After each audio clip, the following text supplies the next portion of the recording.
आप देख रहे हैं एनएमएफ न्यूज में आपके साथ शबनम। डोनाल्ड ट्रंप अब शक के घेरे में आ गए हैं क्योंकि वो पर्दे के पीछे से भारत को ही फंसाने की कोशिश कर रहे थे, क्या भारत के खिलाफ ही चाल खेल रहे थे।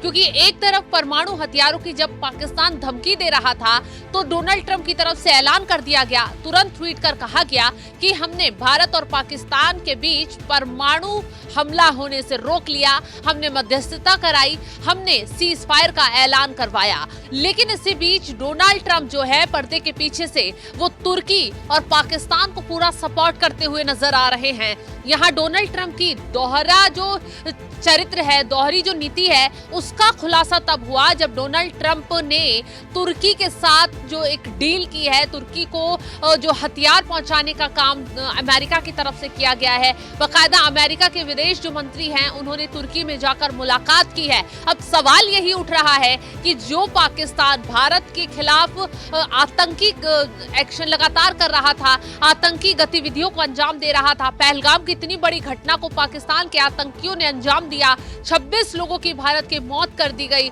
उन्हें मौत के घाट उतार दिया गया। भारत की तरफ से पाकिस्तान की कमर तोड़ते हुए आतंक के खिलाफ दबादम मिसाइलें दागी गई, उनके आतंकी ठिकानों को नस्तनाबूद कर दिया गया, ऑपरेशन सिंदूर चलाकर पाकिस्तान की कमर तोड़ने का काम किया गया।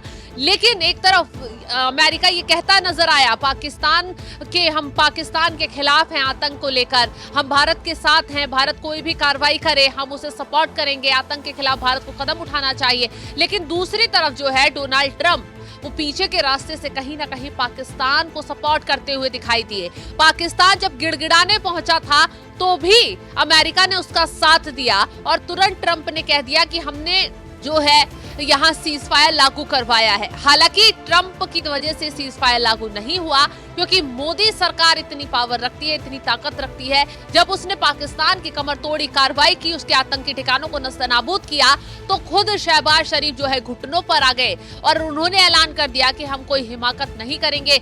दोनों देशों के बीच डीजीएमओ स्तर की बातचीत हुई, उसके बाद सीज फायर लागू किया गया। हालांकि पाकिस्तान ने फिर से सीज फायर का उल्लंघन किया जिसका मुंहतोड़ जवाब भारत की तरफ से दिया गया। लेकिन अब देखिए ट्रंप जो है वो तुर्की को सपोर्ट कर रहे हैं, पाकिस्तान के साथ तो दे ही रहे हैं पिछले रास्ते से, लेकिन तुर्की को भी सपोर्ट कर रहे हैं। अब तुर्की जान लीजिए क्यों शातिर है, क्यों भारत तुर्की के खिलाफ खड़ा हो गया है। दरअसल तुर्की जब पाकिस्तान ने भारत को आंख दिखाई थी तो तुर्की ने उसे पूरा सपोर्ट किया था। तुर्की के पास से ड्रोन पाकिस्तान भेजे गए थे, यानी तुर्की जो है हथियार भेज रहा था भारत के खिलाफ युद्ध छेड़ने के लिए पाकिस्तान के पास। ऐसे में जब ये खुलासा हुआ, बाकायदा हमारी सेना ने प्रेस कॉन्फ्रेंस की, ब्रीफ कर बताया कि कैसे हथियारों का इस्तेमाल, कैसे ड्रोन का इस्तेमाल जो है भारत के खिलाफ पाकिस्तान कर रहा था। जब तुर्की फंसा, तुर्की के खिलाफ भारत से स्ट्राइक शुरू की गई, यहाँ से सारा व्यापार बंद कर दिया गया और जो कंपनियां एयरपोर्ट पर तुर्की की लगी हुई थी उन्हें भगा दिया गया। तो उसके बाद जो है तुर्की घुटनों पर आ गया और फिर खुलासा ये हुआ है कि डोनाल्ड ट्रंप जो है वो लगातार तुर्की को सपोर्ट कर रहे थे और तुर्की के साथ उनका समझौता हुआ है रक्षा क्षेत्र को लेकर। कई हथियार जो है तुर्की के साथ पाकिस्तान के उस तुर्की जैसे मदद कर रहा था, तो डोनाल्ड ट्रंप ने तुर्की का सपोर्ट कर वहां हथियार भेजने का काम किया है, समझौता किया है।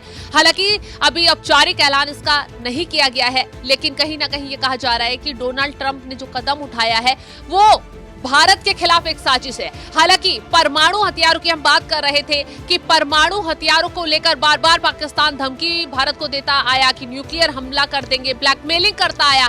प्रधानमंत्री मोदी की तरफ से कहा गया कि परमाणु हथियार जो है पाकिस्तान भारत पर हमला करने की जो धमकी दे रहा है उसका हम मुंहतोड़ जवाब देने के लिए हर एंगल पर तैयार हैं। इसी बीच अब खबर ये आई कि राजनाथ सिंह जब श्रीनगर पहुंचे तो उन्होंने साफ और सटीक शब्दों में कहा कि पाकिस्तान के जो परमाणु हथियार हैं उन्हें आईएईए को सौंप देने चाहिए, वो अपनी निगरानी में रखें, यानी कि पाकिस्तान से जो उसके परमाणु हथियार हैं वो छीन लेने चाहिए। एक जानकारी आपको बता दें कि 9 देशों के पास परमाणु हथियार है, लेकिन भारत पाकिस्तान के पास वो भी, दोनों देश भी शामिल हैं जिनके पास परमाणु हथियार है, यही वजह है कि पाकिस्तान जो है उसके पास कुछ नहीं बचता वार करने के लिए, पलटवार करने के लिए। या तो वो आतंकी भेजता है, और जब आतंकी कमर तोड़ दी जाती है उसके, तो परमाणु हथियारों से हमले की धमकी देता है, गीदड़ भभकी दिखाता है। हालांकि भारत की तरफ से हर बार ये कहा गया कि पाकिस्तान आंख दिखाएगा तो उसका मुंह तोड़ा जाएगा, और हुआ भी ऐसा ही। परमाणु हथियारों के पास जो किराना हिल्स है, जहां पर पाकिस्तान ने अपने परमाणु हथियार छिपा कर रखे हैं, वहां तक भारत की तरफ से मिसाइलें दाग दी गई। जो एयरबेस था परमाणु हथियारों के पास वाला, जो पाकिस्तान का एयरबेस था, वहां मिसाइलें दाग कर तबाही मचा दी गई।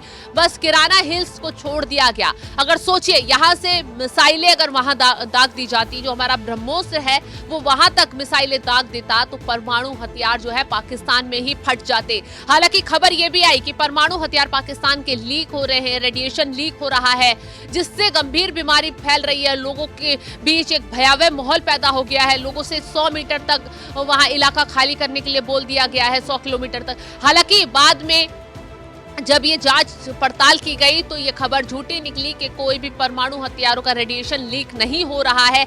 ऐसे में अब पाकिस्तान से जो भारत ने, रक्षा मंत्री ने, राजनाथ सिंह ने ऐलान कर दिया है कि पाकिस्तान से उसके परमाणु हथियार जो है वो AIEA की निगरानी में दे देने चाहिए, जिससे पाकिस्तान में काफी हड़कंप मचा हुआ है। साथियों, ऑपरेशन सिंदूर की कामयाबी ने पाकिस्तान में छिपे आतंकी संगठनों और उनके आकाओं को भी यह साफ बता दिया है कि वे कहीं भी अपने आप को महफूज और सुरक्षित न समझें। अब वे हमारे बहादुर भारतीय सेनाओं के निशाने पर हैं। दुनिया जानती है हमारी सेनाओं का निशाना अचूक है, और वो जब वो निशाना लगाते हैं तो गिनती करने का काम वह दुश्मनों पर छोड़ देते हैं। साथियों, आज आतंकवाद के खिलाफ भारत की प्रतिज्ञा कितनी कठोर है, इसका पता इसी बात से चलता है कि हमने उनके न्यूक्लियर ब्लैकमेल की भी परवाह नहीं की है। पूरी दुनिया ने देखा है कि कैसे गैर जिम्मेदाराना तरीके से पाकिस्तान द्वारा भारत को अनेक बार एटमी धमकियां दी गई हैं।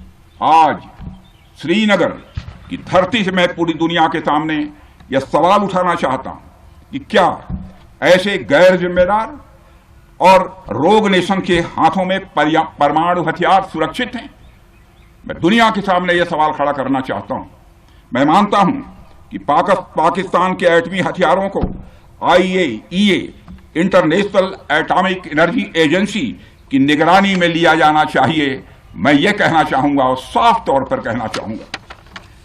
साथियों, हमारी सेनाओं हमारी सीमाओं पर अपनी मातृभूमि की रक्षा के लिए जिस तरह से आप एक तरफ डोनाल्ड ट्रंप जो खेल रहे थे पाकिस्तान के साथ मिलकर, वो बेनकाब हो गया है। पाकिस्तान, तुर्की और डोनाल्ड ट्रंप जो चाल चलने की कोशिश कर रहे थे, परमाणु हथियारों के जरिए मोदी को फंसाने की कोशिश कर रहे थे, वो चाल अब फेल हो गई है। क्योंकि अब मोदी ने न सिर्फ पाकिस्तान की कमर तोड़ी है, बल्कि तुर्की को भी झटका दे दिया है, और कहीं ना कहीं डोनाल्ड ट्रंप को भी बता दिया है कि जो साजिश रचेगा उसका बुरा हाल कर दिया जाएगा। फिलहाल जिस तरीके से डोनाल्ड ट्रंप का ये दोहरी साजिश जो पकड़ी गई है, उसको लेकर आप क्या राय रखते हैं? कमेंट कर अपनी राय जरूर बताएं, और तमाम खबरों की अपडेट के लिए आप हमारे साथ जुड़े रहें। नमस्कार।